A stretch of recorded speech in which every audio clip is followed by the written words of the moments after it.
In midst of all the difficulties that we face as individuals and as a people, particularly today, the power of prayer has never been more important.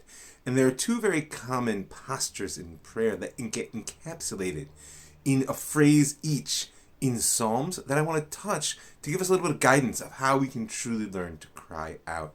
One is Min hametza karati ka. From the narrow places I called out to God. And the other one is Mima'amakim kartich Adonai. From the deep, deep places I've called to you, God. From the narrow and from the deep are each postures in prayer that can guide us in how crying out can be more than simply a plea for help, but really a summoning up of energy for transformation. First things first, what about from the depths?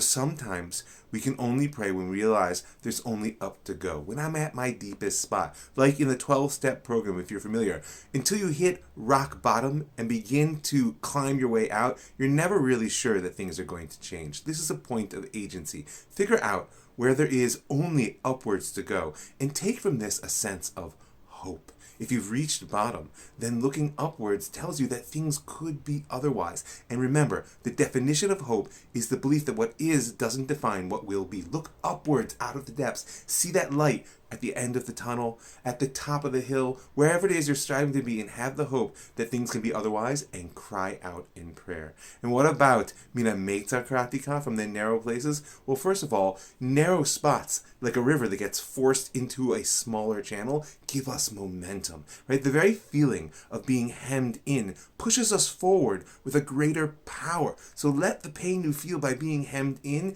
gives you strength to cry. And furthermore, when you feel narrowed, the best thing to do is look outside yourself. Whatever it is you're feeling, however it is you're suffering, be it personally, nationally, whatever it is, look for someone else in your life that you can identify that has a similar problem and pour out your heart on their behalf. And that widening of your perspective will cause a widening of the divine perspective and should bring blessing to us all speedily in our day. I'm praying for our soldiers. I'm praying for our captains. I'm praying for you and I to offer up our hearts for a better world for all humanity.